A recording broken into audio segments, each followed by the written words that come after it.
continuar, antes de continuar, por favor, quisiera que ustedes, vamos a mandar un trabajito, ¿no? Quiero que por favor, los que puedan, vayan ingresando a la página de la OPS, de la Organización Panamericana de la Salud. Los que puedan ahí, tengan la computadora a la mano. Vayan ingresando a la página. Me cuentan si es que van ingresando, ¿ya?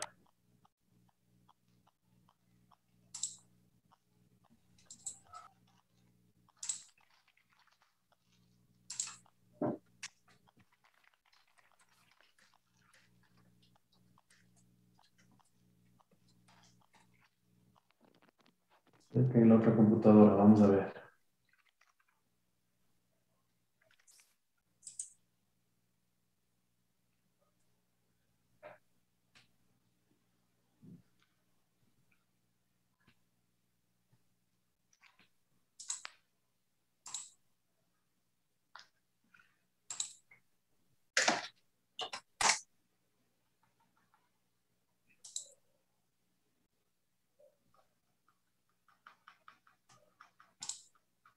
Ok, listo. Entonces, ya los que han podido ingresar, bueno, de todas maneras, quiero por favor que en la OPS hay dos cursos, ¿no?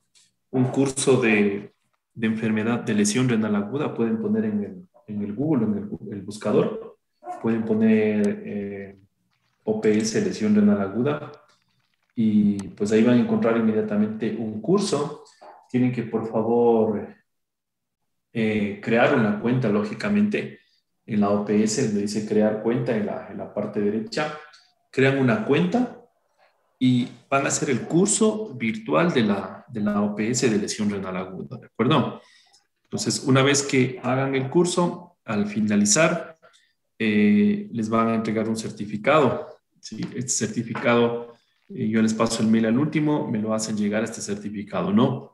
Entonces, ese es como su trabajo extracurricular. Van a tener charlas en vivo ahí, charlas de lesión renal aguda. Y esta charla es dirigida para personal de salud de atención primaria. Entonces, van a poder ver ciertas cosas ahí, inclusive vamos a ir conversando, ¿no? Esto por una parte. Y de la misma manera, existe otro curso, hay uno de enfermedad renal crónica, ¿sí? Este de enfermedad renal crónica es un curso igual para médicos de atención primaria. Entonces, igual como vamos a ir viendo la parte de lesión de enfermedad renal crónica, pues ustedes ya van preparados en esta parte, qué es lo que se debe hacer, cómo se debe hacer la prevención, etcétera, etcétera, ¿no? Entonces, estos dos cursos quiero que lo vayan realizando, ¿sí? Estamos ahora a 8 de julio. Eso quiere decir que para agosto, permítame un momentito. Exacto. Yo les mando igual la fecha exacta, me la tienen que entregarme. Para julio. Para finales de agosto, o sea, hasta el 31 de agosto, los dos cursos tienen que estar realizados. Eso quiere decir realizados y ya con el certificado, ¿de acuerdo? Entonces, a medida que vayan haciendo ustedes cada una de las charlas, les van a entregar un certificado. Sí, chicos, eso será como su trabajo como extracurricular, ¿de acuerdo? Sí, ok, vamos a ver. Continuemos ahora sí con nuestra clase para no perder mucho tiempo, aunque sea después al final tomamos una listita, ¿de acuerdo? Déjenme ver a ver dónde nos quedamos, porque más tarde igual tengo que unirme a una charla de la Sociedad Ecuatoriana de Nefrología. Vamos a ver. Nos fuimos quedando aquí, ¿no es cierto? Me parece que hasta aquí miramos, ¿no? La clasificación. Ok, perfecto. Vamos a ver. Igual cualquier duda me comentan nomás, ¿no? Esta clase, déjeme sacar el puntero nada más acá. Correcto. Nada, nos fuimos quedando hasta acá. Esa era un poco lo que habíamos comentado, la clasificación de la lesión renal aguda, ¿no? Que se clasificaba de acuerdo a su valor de creatinina, cuánto doblaba la creatinina dependiendo en código 1, código 2 y código 3. O en su caso era basado también en dependencia del volumen de orina, ¿no? Entonces, este volumen de orina, recuerden que podía estar entre menos de 0,5 entre 6 a 12 horas, menos de 0,5 en las 12 horas o menos de 0,3 en las 24 horas, o el paciente se encontraba anúrico en las siguientes 12 horas, ¿no? La manera de clasificar, les comentaba que era una manera que no tiene que reunir necesariamente los dos criterios. Puede ser que un paciente esté en código 1 por acá en creatinina y de pronto esté en código 3 en volumen urinario. Este paciente es código 3. Y aquel paciente que ya inicia terapia de sustitutiva renal, en este caso diálisis, definitivamente este paciente ya debe ser catalogado como lesión renal aguda código 3, ¿no? Allá no nos damos la vuelta, no estamos calculando la creatinina ni nada. Todo paciente que se encuentra en diálisis es catalogado como paciente como código 3 o AKIN 3, ¿de acuerdo? Ok, vamos con el enfoque diagnóstico. Si bien es cierto, ustedes de pronto vienen acostumbrados a un enfoque de lesión renal aguda prerrenal, lesión renal aguda parenquimatosa y lesión renal aguda obstructiva, ¿no es cierto? Eso es como una clasificación desde el punto de vista docente y desde el punto de vista anatómico. Eso quiere decir que si viene un paciente con deshidratación, este paciente tiene una lesión renal aguda, una injuria renal aguda, una lesión renal aguda prerrenal, ¿de acuerdo? Pero si viene un paciente que toma antiinflamatorios, esta es una lesión renal aguda parenquimatosa. Y si pues tenemos al frente una mujer con un CA de cervix, con invasión a vejiga, esta es una lesión renal aguda de origen obstructivo, ¿de acuerdo? Entonces, siempre ustedes están acostumbrados a esta clasificación media clásica, yo también lo aprendí, pero esta clasificación solo nos sirve desde el punto de vista literario, o sea, desde el punto de vista de conocimiento, desde el punto de vista de saber dónde estamos ubicados nada más. Sin embargo, desde el punto de vista ya clínico o ya realmente evaluando o valorando a los pacientes, es necesario hacer un seguimiento ordenado de los pacientes que nos permite en cierta manera saber cuál es la etiología de la lesión renal aguda. No, por ejemplo, acá, que es importante, por ejemplo, en esto del Stovaki, que ustedes se pueden bajar inclusive en los teléfonos celulares, colocan en el buscador, por ejemplo, si tienen un iPhone, pueden buscar tranquilamente o en un sistema Android pueden buscar Stovaki.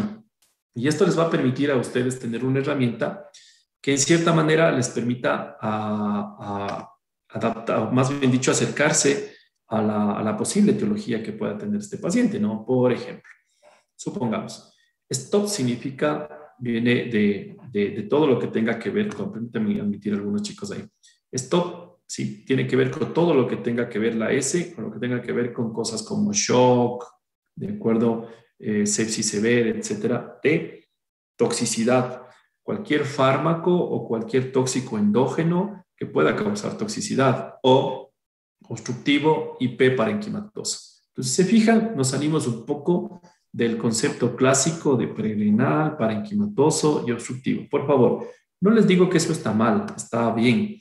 Sin embargo, pues eso queda un poco como para que ustedes sepan que existe prerenal, parenquimatoso y obstructivo. Nada más, ¿sí? Inclusive en el pase de visita a mis recientes, yo les digo que a veces cuando me presentan me dicen, este paciente tiene una lesión renal aguda prerenal, o sea, ya, sí, chévere, prerenal, ¿y qué etiología es? La prerenal es por deshidratación, la prerenal es porque el paciente hizo una pancreatitis, hizo secuestro, la prerenal es por una insuficiencia cardíaca por fallo de bomba, la prerenal es porque el paciente está en la terapia intensiva y le ventilaron con unas PIB muy altas y está haciendo una prerenal por disminución de la precarga. Entonces, sí se dan cuenta que tras de la prerenal existe una serie de cosas, ¿no? Entonces, es importante, como lo digo, ustedes ubíquense en nada más, prerenal, pero en las lesiones renales agudas hay que darles nombres y apellidos y etiologías, ¿no? Entonces, lo ideal sería, por ejemplo, este paciente tiene una lesión renal aguda por sepsis. Chévere, perfecto, está claro el diagnóstico, sabemos en nuestra mente, sabemos que es prerenal, ¿no es cierto? Pero sabemos que es por la sepsis.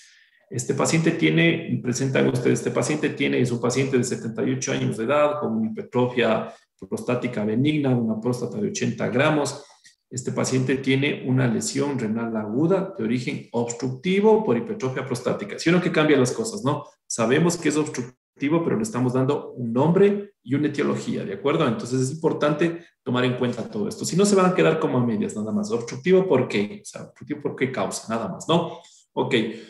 Y parenquimatoso, pues pongamos un ejemplo de parenquimatoso, ¿no? Este paciente es una mujer de 25 años de edad que pues toma por elevación de los lípidos, tomó estatinas, tomó simvastatina, acude a la emergencia por dolor muscular, por ejemplo, se realizan pruebas de laboratorio y nos encontramos con CPK elevada, AST elevado, entonces tú dices, va, chévere, entonces esto posiblemente sea una lesión renal aguda de origen parenquimatoso por tóxicos endógenos por rabdomiólisis. ¿No es cierto que cambia totalmente las cosas?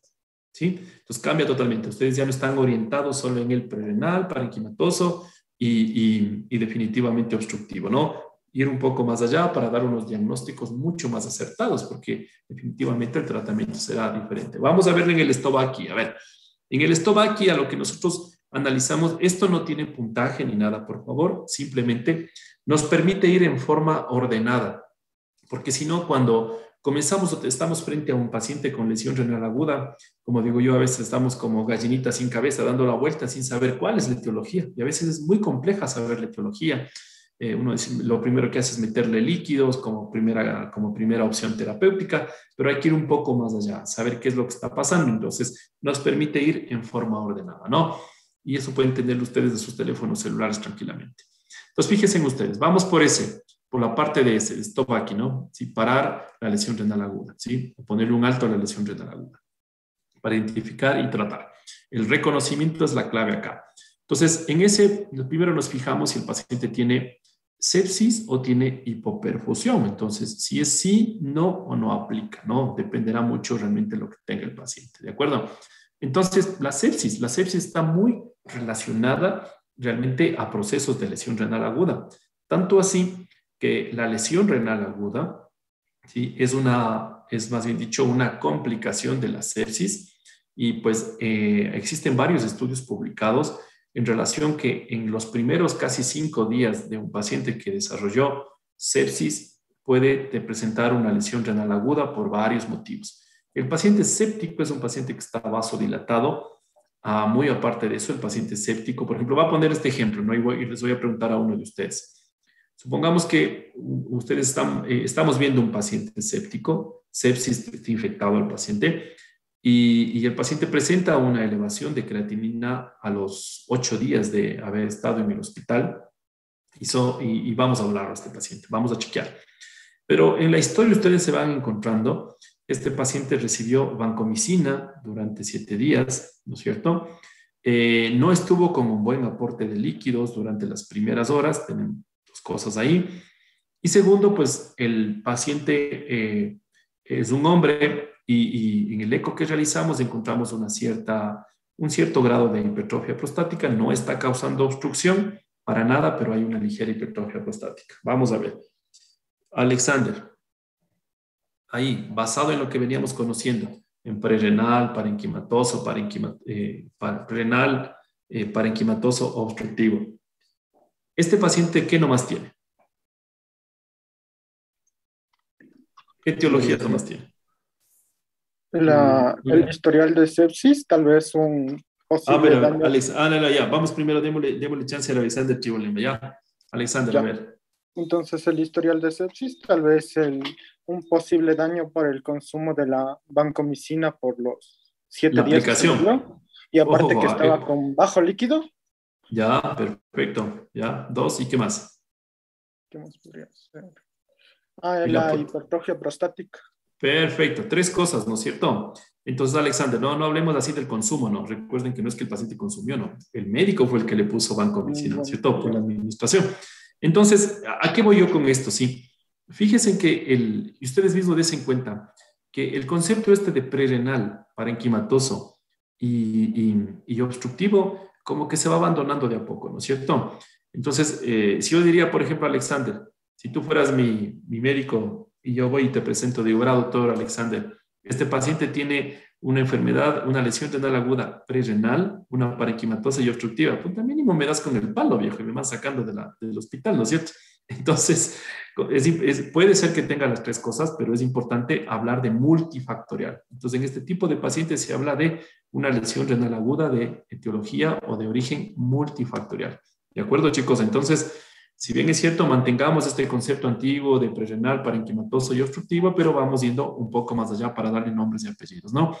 En este caso, lo que Alexandra dijo estaba perfecto, pero un término para resumir esto sería, este paciente tiene una lesión renal aguda de origen multifactorial, pues está deshidratado, recibió nefrotóxicos, en este caso vancomicina, y tiene un cierto grado de obstrucción. Habrá que ir corrigiendo cada una de estas cosas, ¿no?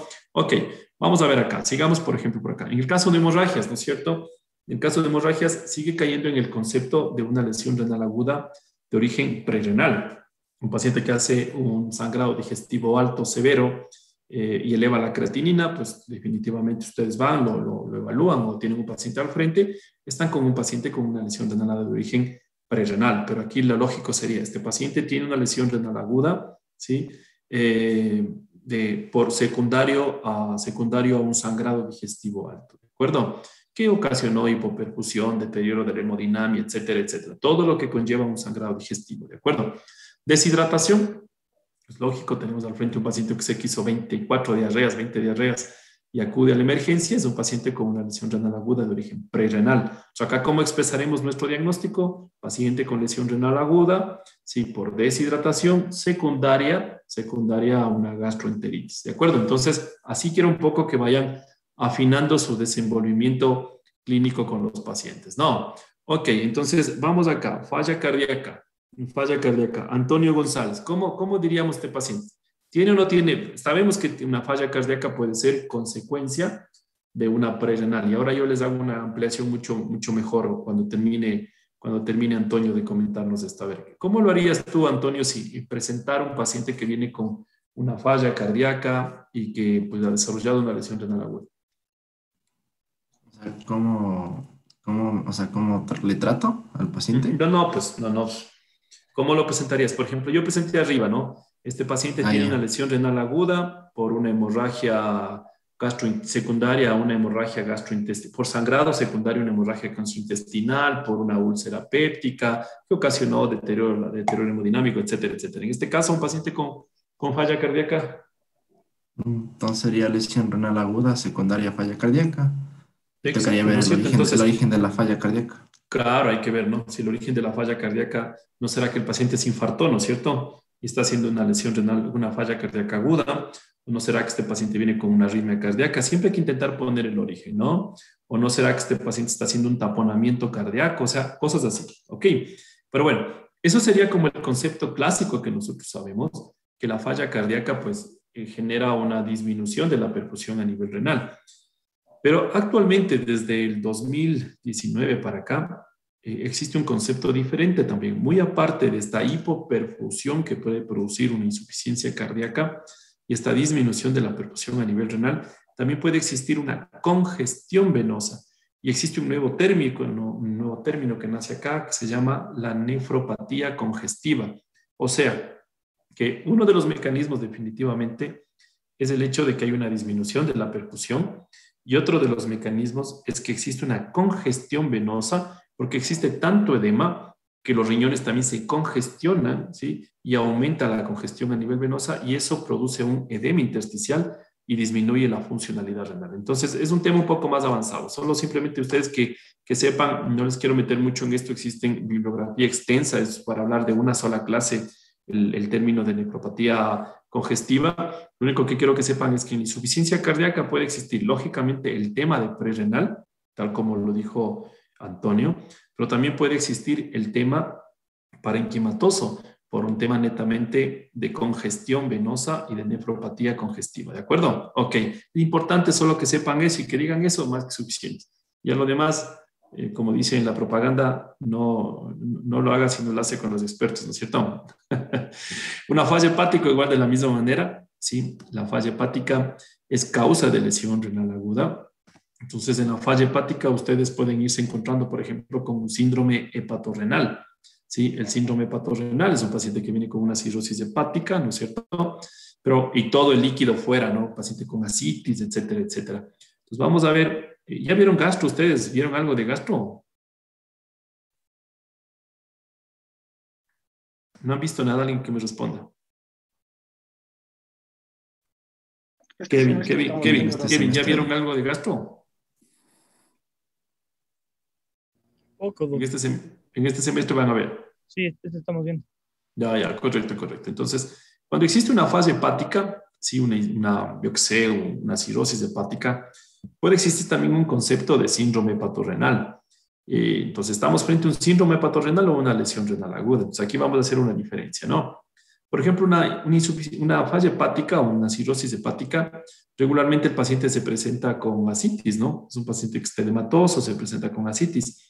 Pero acá, en la etiología de la falla hepática en los pacientes con cirrosis o en los pacientes con falla hepática, el origen o la etiología de la insuficiencia renal aguda no es el secuestro de volumen como uno pensaría, ¿no? Pues todo el volumen está fuera, el paciente está ascítico, lo más probable que pasa es que no existe volumen dentro del intravascular y no existe perfusión renal. Esto es el concepto medio antiguo que siempre pensábamos, pero realmente en síndromes hepatorrenales por fallas hepáticas, la etiología es una vasoconstricción de los riñones, del sistema de la arteria renal y una vasodilatación espláncnica. ¿Eso qué quiere decir? Que al momento que existe una vasoconstricción de la vasculatura renal, impide que exista una buena perfusión renal, ¿de acuerdo? Tanto así que hay muchos estudios, por ejemplo, que han tomado riñones premortem y les han hecho, ya casi por fallecer, y les han hecho unas angiografías para mirar que casi no se pinta los riñones porque existe una vasoconstricción severa. Y una vez que el paciente fallece, al fallecer, pues lógicamente disminuye esta vasoconstricción ocasionada por un fallo hepático, por una lesión hepática, se realiza nuevamente, o bueno, si puedo les presento luego una gráfica, se realiza nuevamente una perfusión o un estudio contrastado y uno se va encontrando definitivamente pues que puede encontrarse con una mejor vasculatura a nivel renal, ¿no? Deme un chancecito nada más que me están llamando justo del hospital, estoy de llamada, me desconecto un minuto.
Ya chicos, estoy nuevamente. Justo hablando de lesión renal aguda, sirvió la clase de estudiar ahora. Es una paciente que les comento ahí, una paciente de 52 años de edad con un CA de cervix, ¿sí? Hace un mes que la vi atrás tenía 0,7 de creatinina y ahora tiene 7 de creatinina. O sea, en un mes prácticamente se deterioró. Esta paciente cumple criterios de código 3, ¿no es cierto? Y la etiología posiblemente sea de tipo obstructivo. La mandé justo acá al frente al hospital metropolitano. Me estaban llamando porque me la están ingresando. Hay que ver realmente qué es lo que pasa. No está orinando y hay que intentar derivar inmediatamente esa vía urinaria, o sea, colocar par de nefrostomías y evitarnos la diálisis con ella, ¿no? Entonces, justo era por eso. Vean, sirvió la clase. A ver, vamos a ver. Sigamos, ¿no? Entonces, estábamos en el hígado, ¿sí? El hígado causa un síndrome hepatorenal. Dentro del síndrome hepatorenal, ya lo verán ustedes en gastroenterología, existe un síndrome hepatorenal tipo 1 y tipo 2. Eso va mucho en dependencia del pronóstico del paciente, ¿no? El tipo 1 y el tipo 2 nada más es para eso. Otra de las cosas importantes, por ejemplo, es las complicaciones renovasculares. Por ejemplo, una cirugía de aorta, una colocación de unos stent, pues se colocan unos stent y existe una disminución de la perfusión a nivel de, si se coloca en aortas, existe una disminución a nivel de la perfusión renal. Entonces, todo eso hay que mirar, ¿de acuerdo? Entonces, de aquí salimos de la parte de S. Fíjense en que si nosotros traspolamos esta parte de S, tranquilamente podríamos llevar a como una etiología prerrenal, ¿no es cierto? Casi como prerrenal. Pero muchas de estas cosas han ido cambiando, por ejemplo, como lo que les comentaba, la falla, por ejemplo, cardíaca, la insuficiencia cardíaca. Siempre se pensó que era una insuficiencia cardíaca, falla de bomba, disminuía la perfusión renal, pero ahora existen pues términos muy nuevos como la nefropatía congestiva. Imagínense que ustedes deshinchan al paciente, le dan corticoides y mejora la función renal. O sea, ¿cómo? O sea, si le estoy más bien sacando líquidos al paciente y mejoró la creatinina y la urea, no se entiende mucho eso. Entonces, es lógico y es básico porque ustedes disminuyen esta presión, este edema que existe intersticial a nivel del riñón y mejora la creatinina, ¿no?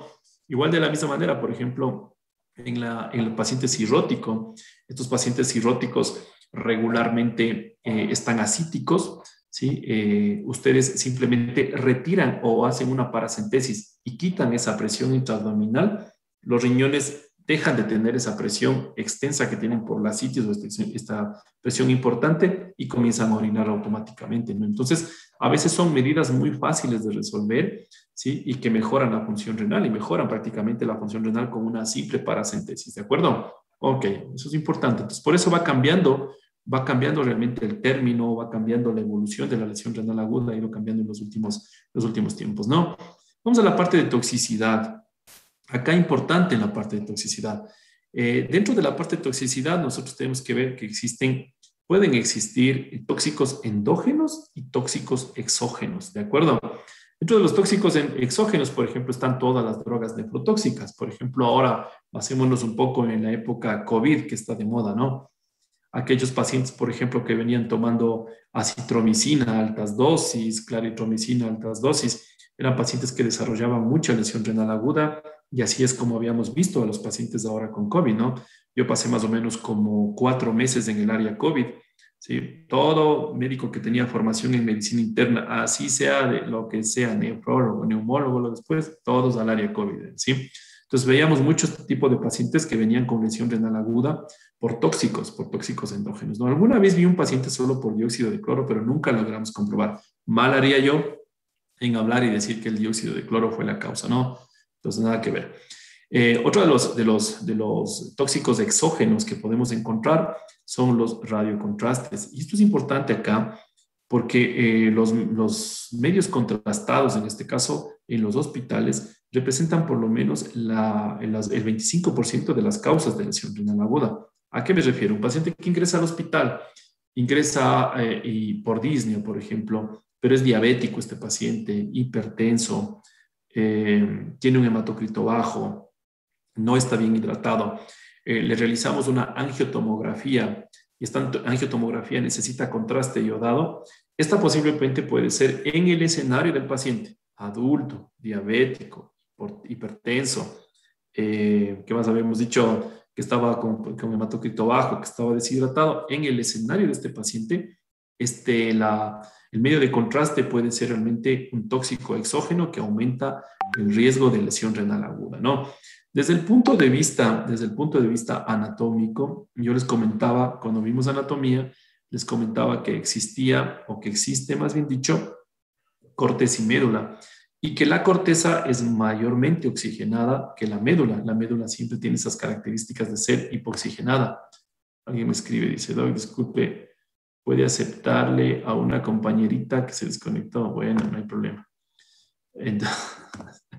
Entonces puede desde el punto de vista susceptibilidad, la médula es mucho más oxigenada y sufre mucho más estas injurias o estas lesiones. Por ejemplo, en el caso del uso de medios de contraste iodados, por favor, regularmente se produce una vasoconstricción, una liberación de radicales libres y una disminución de la oxigenación. Entonces uno se pone a pensar, dice, mira, a ver, si el doctor solo me dice que existe una corteza y una médula y que la médula es hipoxigenada, ¿no es cierto? Si yo le meto medio de contraste en un paciente que no está hidratado bien, que tiene una edad avanzada, que tiene un hematocrito bajo, que estuvo con nefrotóxicos días previos, etcétera, este medio de contraste puede ser realmente el catapultador o puede ser la causa para mayor deterioro de la función renal porque va a causar vasoconstricción en una médula que ya es hipoxigenada, disminución del aporte sanguíneo en una médula que es hipoxigenada. Entonces, ojo con ese concepto, ¿no? Acá nomás una cosa que es importante aclarar, y hasta ahora no se imaginan, me interconsultan un montón por eso, ¿no? Siempre y cuando sea privado yo no tengo ningún problema, ¿no? Hoy pongo la nota que no pasa nada. La nefrotoxicidad se desarrolla con medios de contraste iodados, ¿de acuerdo? Eso quiere decir, por ejemplo, si solicitamos una urotomografía con contraste, esa es la causa de la lesión renal, ¿sí? Por el contraste iodado. Pero si solicitan ustedes una resonancia magnética contrastada, la resonancia magnética no utiliza medios de contraste iodados, utiliza, por ejemplo, gadolinio o gadobutrol. La enfermedad que se produce con el uso de estos medios de contraste, como el gadolinio o el gadobutrol utilizados en la resonancia magnética, es una enfermedad que se llama nefrosis sistémica o necrosis sistémica nefrogénica o nefropatía sistémica nefrogénica, así es como la traducción más exacta, ¿de acuerdo? Entonces, esto quiere decir que este medio de contraste en ciertas características, en ciertos pacientes, por ejemplo, diabéticos que toman metformina o que tienen una tasa de filtrado glomerular menos de 30 ml minuto, este medio de contraste no necesariamente es nefrotóxico, pero puede causar una fibrosis sistémica nefrogénica. Eso quiere decir que puede causar fibrosis en el riñón, puede causar fibrosis en la piel, puede causar fibrosis en el hígado, puede causar fibrosis en los pulmones, ¿no? Entonces, ojo nada más con esto, ¿no? En este tipo, cuando utilizamos este tipo de medios de contraste con gadolinio, con gadobutrol, no se hace nefroprotección, pero cuando utilizamos medios de contraste iodados, por ejemplo, como en la urotomografía con medios de contraste, ahí nosotros realizamos los nefrólogos nefroprotección. Entonces ya ven ustedes por qué digo que a veces me llaman y a veces me llaman de gana, a veces de la madrugada. Bueno, me llaman y ¿qué más puedo hacer? ¿No es cierto? Pues tengo que ir a contestar interconsultas que no tienen sentido. Entonces ustedes, si ya llegan a ser médicos, tal primero que ustedes que reconozcan que me llame por ese tipo de interconsulta a la madrugada, le pongo un catéter de diálisis, ¿de acuerdo? Y lo dializo ahí. No me entiendes. No, no. Importante que sepan eso nada más, ¿de acuerdo? Ok, vamos, sigamos por favor. Dentro de los tóxicos existen tóxicos endógenos igual, ¿no? Entonces habíamos hablado de los tóxicos exógenos, todos estos que uno le administra como médico, y ahí está en juego la mano del paciente, del mano del médico. Pero que existen unos tóxicos endógenos, por ejemplo, como la bilirrubina. Supongamos al frente tienen ustedes un paciente que tiene una cirrosis hepática y que tiene una hiperbilirrubinemia severa, que está con una obstrucción de las vías biliares y que tiene una hiperbilirubinemia que llega, por ejemplo, bilirrubinas que pueden llegar a 25 o 30 miligramos de decilitro. En este concepto puede ser que la bilirrubina, ¿sí?, que es un tóxico endógeno que está fuera de rangos, se convierta en un tóxico para producir toxicidad a nivel renal, ¿sí? Entonces acá hay una patología que es muy característica o muy clásica que se llama, pueden anotar para que revisen por favor, y la siguiente yo les pregunto a cualquiera de ustedes, se llama la nefrosis colémica o la nefropatía colémica, ¿sí? Ahora que van a ver gastro, pueden preguntarle al gastroenterólogo, doctor, ¿existe la nefropatía colémica? ¿La qué les ha de decir? La que es por el colon. No, entonces es la nefropatía por aumento de bilirrubinas, ¿de acuerdo? Entonces van a revisar ustedes y la siguiente yo les pregunto, ¿no? Me acuerdo nomás yo.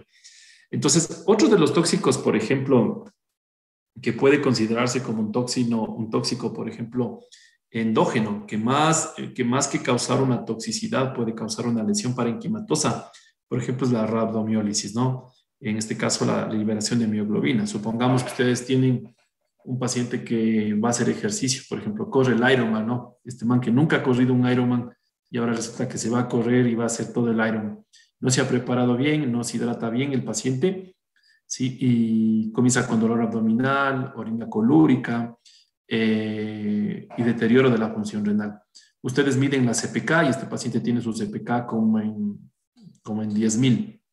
Entonces, no van a pensar ustedes que la causa de la lesión renal aguda, a ver, vamos a bien a dejarles a alguien de ustedes. Belén. En este paciente, en este caso, Belén Jarrín, en este paciente, en este caso, ¿cuáles serían las causas de la lesión renal aguda? ¿Puede repetir, por favor? Está distraída, Belén, ¿no es cierto? Ya. Sí, disculpe. Daniela Márquez, a ver.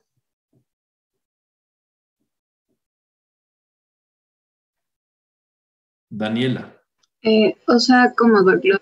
Sí, o sea, ¿cómo? También distraída, Daniela, sí. lo Bueno, dos que tienen cero. A ver, Oscar, tú aquí.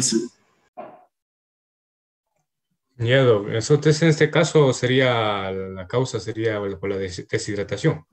Una ya. Pero yo les acabo de decir, no me dirán por la deshidratación. Puta, y el Oscar me dice que es por deshidratación. Lo primero que le acabo de decir, ¿no es cierto? ¿Qué más dije? A ver, ¿quién le ayuda? María Belén Luna. ¿Quién más le ayuda al Oscar? A ver, una ya dijo la deshidratación. Ya, bueno, ya. Vamos a perdonarle. ¿Qué más? Por la toxicidad endógena, doctor, por la rabdomiólisis que había dicho. Exacto, hay una rabdomiólisis también, ¿no es cierto? Y hay una liberación de mioglobina y la mioglobina puede ser tóxica definitivamente para los túbulos renales, ¿no? Entonces acá tenemos como dos causas, ¿no? Que el tratamiento es el mismo, definitivo, simplemente es meterle agua al paciente nada más para que orine y que esta mioglobina se vaya eliminando por el riñón y que no cause toxicidad y no cause por lo menos o no nos lleve a taponamiento de los túbulos, ¿no? ¿De acuerdo, Belén? Bueno, la Belén y alguien más estaban totalmente distraídas, ¿no? Y espero que cuando les llegue el primer paciente no estén ahí llorando ahí, ¿de acuerdo? Vamos con la obstrucción, ya, en la parte de obstrucción. Entonces, ¿qué puede haber acá en la obstrucción? Definitivamente puede haber obstrucciones a nivel de la vejiga, ¿no es cierto? Entonces, causas de obstrucción, por ejemplo, en las mujercitas, yo que sé, tiene esta paciente un CA de cervix que ha invadido la vejiga y que está causando obstrucción. Puede un paciente presentar cálculos, pero ojo, ¿no? Para que un paciente presente una lesión renal aguda por cálculos, definitivamente tiene que ser o un cálculo muy grande localizado en la vejiga urinaria que tape los dos ureteres, o en este caso tendría que cumplir o tener la característica que tenga cálculos en los dos riñones y que por mala suerte, los dos cálculos bajen al mismo. Porque ¿qué es lo que pasa?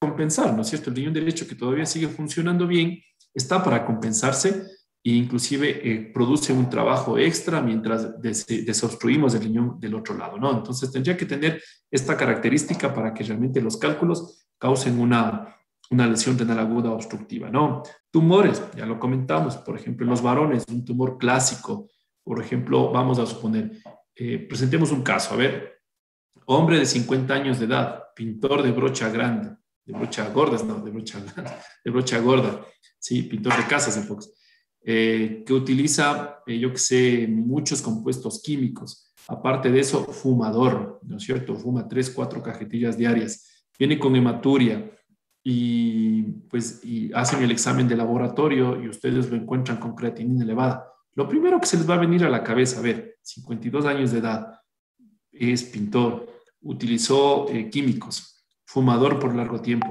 Lo primero que se les va a venir a la cabeza no va a ser un cálculo renal, ¿no es cierto? Tendrá que venir lo primero a la cabeza un tumor de vejiga, ¿no es cierto? Un tumor de vejiga por las características del paciente.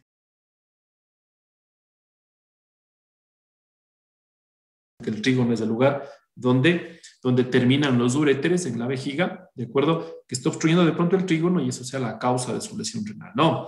Ok, esto ya es un poco como de iatrogenia, pero sucede, ¿no? Que pueda haber una ligadura de los uréteres. Puede pasar, por ejemplo.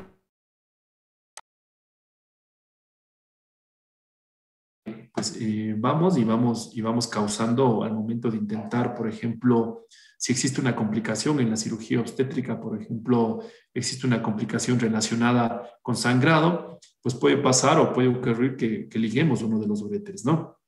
De acuerdo, compresiones extrínsecas, por ejemplo, pacientes que tienen nódulos. Yo recientemente, hace 2 semanas, miraba a un paciente que tenía una lesión renal aguda por una obstrucción severa. El tumor no estaba abajo en la vejiga, sino estaba arriba por un linfoma. Habían tantos nódulos y tantos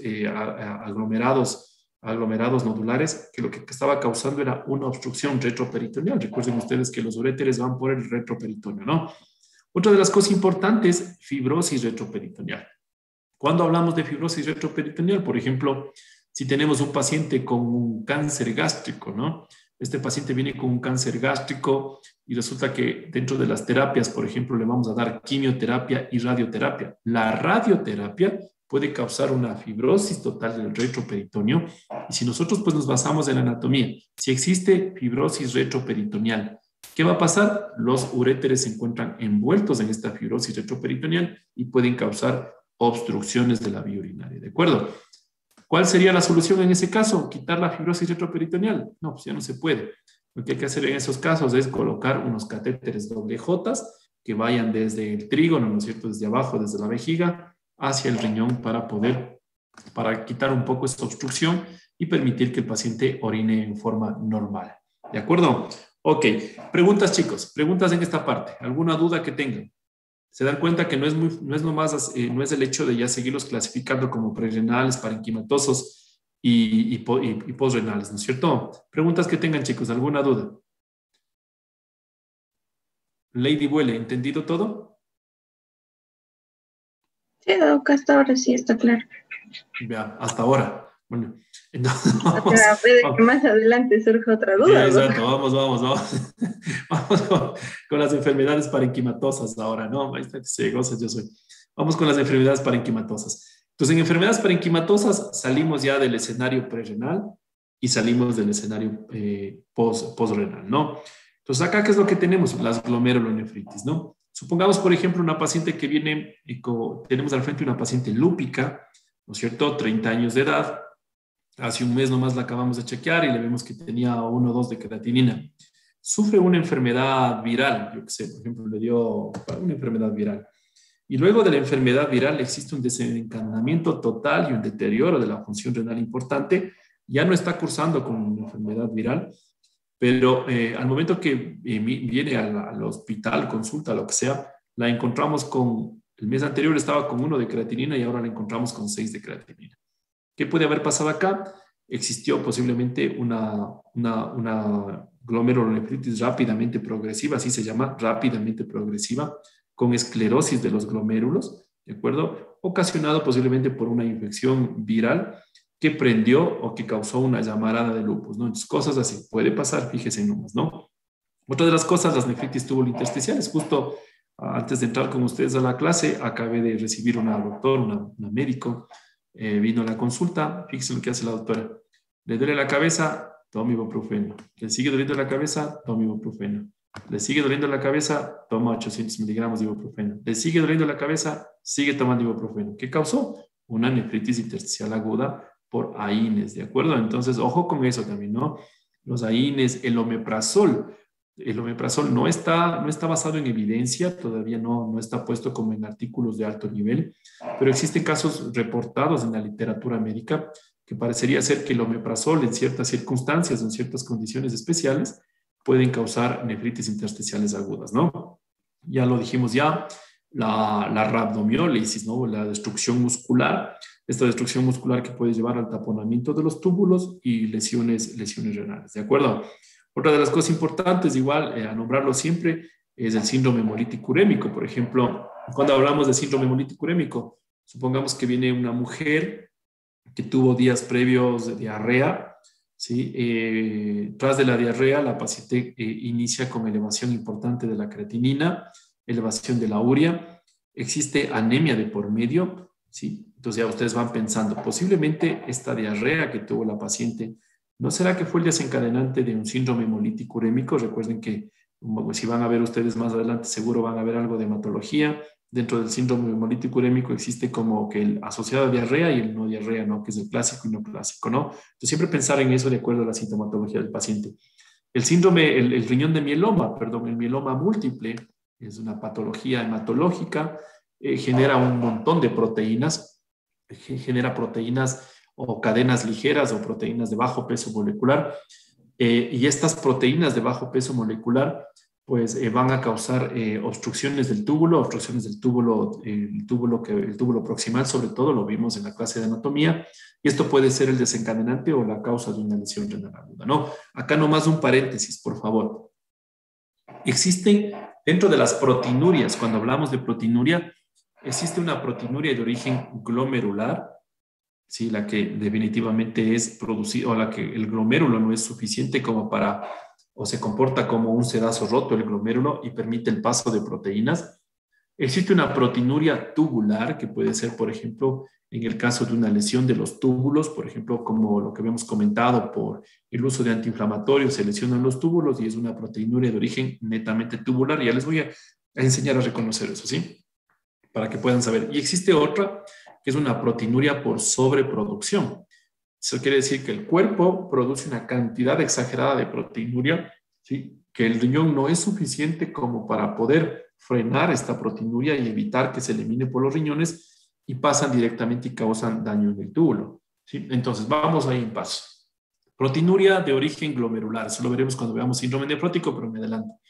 Proteinuria de origen glomerular es aquella que pinta con la tirilla. Ustedes hacen simplemente un examen simple de orina, pinta con la tirilla y sale positivo, porque la proteinuria de origen glomerular mide albúmina o albuminuria, ¿de acuerdo? Pero hacen una orina de 24 horas, recoge el paciente orina de 24 horas, ¿sí? Y es negativa. No puede salir puede salir positiva, pero no en un caso exagerado. Entonces, proteinuria de origen glomerular es aquella que el glomérulo elimina la cantidad de proteínas. Por ejemplo, en el caso de un síndrome nefrótico ocasionado, por ejemplo, por una glomerulonefritis membranosa, en este caso, la eliminación de proteínas es porque el glomérulo está dañado, la membrana basal está dañada, ¿no? Entonces, proteinuria de origen glomerular. Proteinuria de origen tubular. Esta proteinuria de origen tubular regularmente casi siempre es menor de 1 gramo, a diferencia, por ejemplo, de la proteinuria de origen glomerular, que cuando se presenta con un síndrome nefrótico o proteinuria en rango nefrótico, casi siempre es mayor de 3 o 3.5 gramos, ¿de acuerdo? Esta proteinuria de origen tubular, casi regularmente, eso es importante acá que ustedes sepan, ¿no? El hemo no pinta, o sea, el hemo sale como proteínas 0. Y hacemos una proteinuria en orina de 24 horas y pinta, ya tenemos proteína en el hemo, ¿de acuerdo? Entonces, proteinuria de origen tubular. Porque pues la pura tirilla lo que mide es la albúmina. Pero como en este caso la proteinuria es de origen tubular, ¿sí? No vamos a medir proteinuria, una albuminuria, sino estamos midiendo la pura proteína que se elimina desde el túbulo. Y por último, pues la proteinuria por sobreproducción, como en el caso, por ejemplo, acá del mieloma múltiple o de las gamapatías. El cuerpo genera una cantidad de proteínas y el riñón es insuficiente para quedarse con esas proteínas, ¿no? ¿Cómo lo vamos a ver clínicamente? ¿Sí? El hemo negativo para proteínas, no hay nada en el hemo. Pedimos una orina de 24 horas y nada, casi siempre nos vamos encontrando con 3, 4, 5 gramos, a 5.000 miligramos. Imagínense cómo ustedes pueden entender eso, como en el examen de orina, ¿no es cierto? Tengo 5.000 miligramos de proteínas en orina de 24 horas y hago un hemo, que es una muestra chiquita, y no encuentro proteínas en el hemo. Lo primero que uno piensa y dice, el examen está mal hecho, ¿no es cierto? El examen no tiene razón, no tiene relación. Es imposible que en el examen de 24 horas tengamos proteínas y en el examen simple de orina no tengamos nada de proteínas. ¿Qué es lo que está pasando? Es lógico. En el hemo no tenemos proteínas porque la tirilla mide albuminuria. ¿De acuerdo? Y en este caso es una proteinuria por sobreproducción. Eso quiere decir que el cuerpo está produciendo proteínas muy diferentes a la albúmina. ¿De acuerdo? ¿Entendido esa parte, chicos? Importante hacer esa aclaración y esa definición, ¿no? Y por último, pues las hipertensiones. Por favor. ¿Aló? A ver, ¿quién está por ahí? ¿Algo me querían decir? Sí, Doc, ¿puede repetir lo último que dijo, por favor? De la proteinuria por sobreproducción. Sí, por favor. Ya. Entonces yo les decía que las proteinurias por sobreproducción, por ejemplo, son aquellas que se producen, valga la redundancia, se producen, por ejemplo, en estados malignos, ¿no? Como las gamapatías. Ahí está, por ejemplo, el mieloma múltiple, está la gamapatía de significado renal, está la gamapatía de significado incierto, está el Waldenström, sí que es otro tipo de gamapatía. Entonces, en este caso, existe una sobreproducción de proteínas que no son albúmina, o sea, que es una proteinuria que no es albúmina, ¿de acuerdo? Entonces, cuando hacemos el análisis del paciente, pues pedimos un examen de orina simple y una orina de 24 horas. La orina de 24 horas pinta para positivo porque es las proteínas totales. Recuerden que ustedes en las proteínas de 24 horas no es que solo miden la albúmina, es la proteína de todo el día. ¿Sí? De toda la proteína que suelen medir. Solo que ustedes pidan microalbuminuria es totalmente diferente. Y el examen de orina es negativo. Entonces, tenemos en el examen de orina negativo, no tenemos nada de proteínas, y en el examen de 24 horas tenemos 4 o 5 gramos de proteínas. Lo que yo les decía, lo primero que pensaríamos es que de pronto el examen está mal hecho, que no tiene sentido que tengan el de 24 horas un montón de proteínas y en el hemo nada. Entonces, nada que ver acá, vamos pensando directamente en una proteinuria por sobreproducción. Eso quiere decir que no es nada de albúmina, sino proteínas posiblemente anómalas producidas en el cuerpo y que el riñón, en este caso, como son proteínas de muy bajo peso molecular, el riñón no es suficiente como para quedarse con esas proteínas o sobrepasa la capacidad de absorción de los riñones, ¿de acuerdo? Entonces, ese es un poco el concepto para que ustedes lo entiendan. Acá lo importante es que ustedes, al momento de que se bajen esta aplicación, bájense para que tengan en sus teléfonos cuando ya les toque ir al internado rotativo, ustedes puedan hacer en forma ordenada o que tengan un orden lógico, un orden cronológico de qué es lo que está pasando realmente o cómo tenemos que nosotros ir investigando cada una de las causas de lesión renal aguda, ¿no? Porque si no, pues vamos pensando en forma desordenada y eso no es muy bueno. Pero si hacemos esto del stop aquí, vamos a ir pensando en forma ordenada dónde puede estar la causa de la lesión renal aguda. Por ejemplo, vamos a ver, Génesis, Silva, a ver. Voy a poner un ejemplo, Génesis. Supongamos, Génesis, que viene de usted y dice, ¿sabe qué, vecinita? Usted ha sido estudiante de medicina, ¿no es cierto? Y le voy a presentar un caso clínico. Dice, Bravo, mi papá fue al médico, ¿sí? Y resulta que le encontró con los triglicéridos altos. Mi papá tiene 70 años de edad y claro, el doctor le dejó gemfibrosilo a mi papá. Y al dejarle gemfibrosilo, pues días más tarde, mi papá comenzó con un dolor en la espalda muy fuerte y como le dolía mucho la espalda, vino mi vecino que vive al lado y me dijo, vea, póngale meloxicam, eso es un remedio pero tenaz, ¿no es cierto? Bueno, algo le mejoró el dolor y siguió tomando el medicamento para los triglicéridos. ¿De acuerdo, Génesis? Pero a los 2 días otra vez el papá vuelve a tener dolor. Y dice, nada, pues fuimos al boticario, ¿no es cierto?, de la esquina. Y el boticario de la esquina nos dice que realmente que le pongamos doloneurobión a mi papá. El doloneurobión es una mezcla de diclofenaco más complejo B. Y bueno, pues venimos, doctora, venimos, vecina, porque mi papá ha dejado de orinar. Y ya no orina como antes y se le está hinchando las piernas. Listo, Génesis. ¿Qué pasó ahí? Orientemos a la vecina. A ver, sería que debido a los... Vamos en orden. Así como le conversé el caso clínico. Así tiene que ser. Los casos clínicos son así. Solo que usted se vaya a hacer traumatóloga para que no haga el análisis. El traumatólogo nada, mete clavo y se acabó, ¿no es cierto? Los clínicos nada. Contamos toda la historia, ¿de acuerdo? Toda la historia. Somos hasta muy latosos los clínicos. ¿O se va a hacer traumatóloga, Génesis? No. Ya, Ya, exacto. a ver, sería una lesión renal aguda que sería causada por los AINES, o sea, el consumo excesivo de AINES. Puede ser una de las etiologías.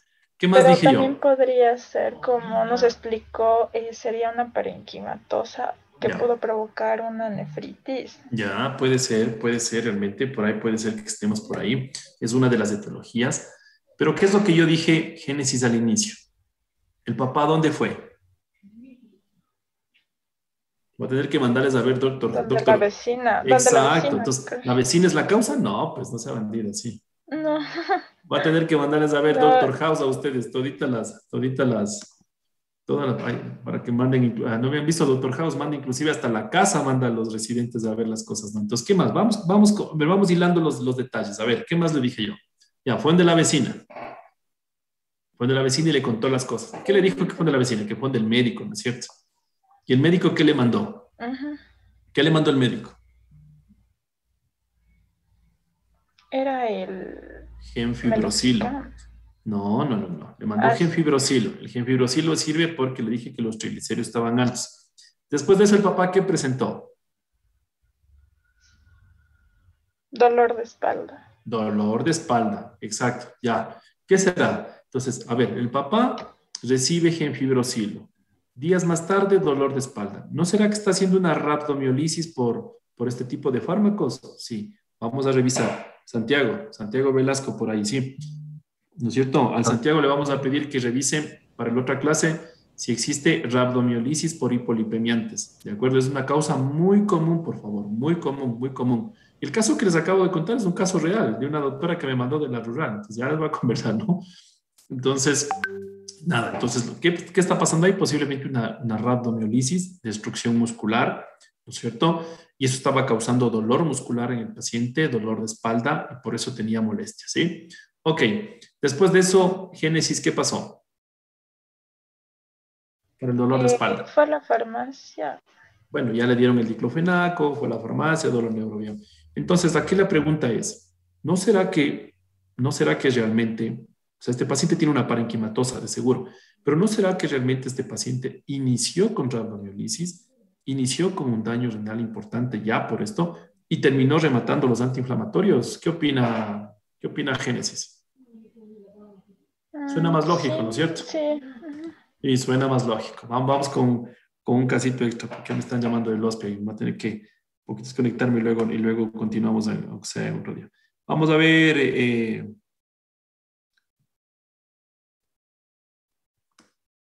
Vamos a presentar a Carela. Carela está por ahí. ¿Sarela, Doc? Sarela, perdón. Yo cambio de nombres, no se preocupen. Lo importante es que me entiendan, ya. Entonces, vamos a ver, Sarela. A ver, vamos a presentar un caso, Sarela, ¿ya? Ya.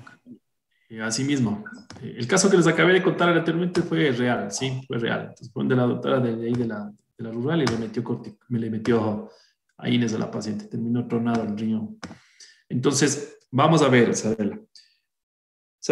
Entonces, viene una paciente de usted, así mismo, ¿no? Y bueno, le comenta y le dice que hace un año atrás, es una mujer de 45 años de edad, hace un año atrás, ella comenzó con un cierto sangrado vaginal.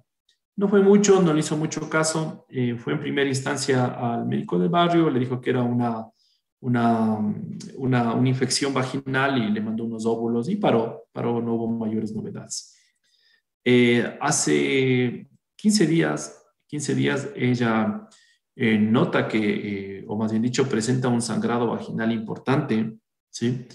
Hay una disminución ya de los volúmenes urinarios, ¿de acuerdo? Y nota un dolor, o más bien dicho, acude con un dolor intenso a nivel del hipogastrio. Dolor intenso a nivel del hipogastrio. Un año atrás ya le dijeron que tenía una inflamación por un Papa Nicolau por ahí, pero que tiene que hacerse chequeos. Y tiene un sangrado vaginal importante. Ok, Isabel. ¿Qué es lo que está pasando con esta paciente? ¿Cuáles son las causas de su lesión renal aguda? Ya, lo que podría ser es una lesión renal aguda por obstrucción secundaria al cáncer, bueno, a un posible cáncer de cervix. Perfecto, ya, uno. ¿Y qué más? ¿Qué más puede estar pasando? Aparte de eso, bueno, la edad me dijo que eran 40.